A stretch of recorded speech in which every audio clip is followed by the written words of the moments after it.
Since last time King Von and Mo 3 got killed. Uh, King Von, I didn't know. We were trying to schedule an interview with him at the time that this happened. Mo 3, I interviewed once. Uh, Very sad situations. It seems like a lot of rappers got killed in 2020. I mean, Pop Smoke, a lot of prominent rappers Yeah. got killed. Um, and you and I come from, the early days of hip hop. Like I remember, I think I was talking to Kid from Kid and Play. When you look at the 80s, the only hip hop figure that got killed was Scott LaRock. In the 80s, the only known hip hop figure who got killed was Scott LaRock. That's right. You knew him? No, I did not. I did not. I mean, later on came to know, D Nice and KRS. Yeah. Very well. But no, they got on before us. And, they were making moves before us. But I mean, we were always big fans and, originally being born in the Bronx, you know what I mean? I could appreciate them and I thought their story was crazy. How they met was a great story. Scott LaRock used to do what I used to do. He was counseling at a homeless shelter. His was in the Bronx where he met Chris, who was homeless. And I did that for a while in Bed-Stuy, Brooklyn, before our record started hitting. And then, so I always liked that, you know what I mean? But yeah, you're right, Scott LaRock. And that was, trust me, that sent shockwaves through New York at the time.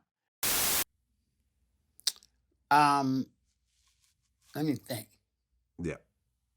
I don't think you're going to find anybody else in the 80s. Because I think it was D Nice was telling a story about that, I think. Yeah. Yeah, D Nice was there. Yeah. D Nice was there. In the 90s, of course, a lot more got killed, but like, it just seems like it's a mess these days. And you take social media with it, it's like no one wants to take an ass whooping anymore, especially not one on camera. So that's where the guns come out. Oakland has an interesting history of rappers getting killed, where you and I spent a lot of time in. There's, of course, Tupac, but there's a bunch of people. Why do you think we just have this situation over and over again? I think bragging has a lot to do with it. I think jealousy has a lot to do with it. I think being over exuberant about the circle that you're keeping has a lot to do with it. And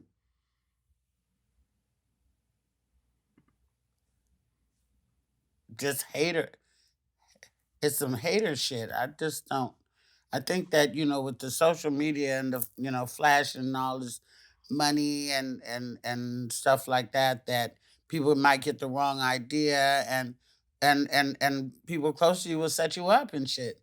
And like I said, the jealousy and stuff, there's always, sometime within your own crew and shit like that. Oh, yeah.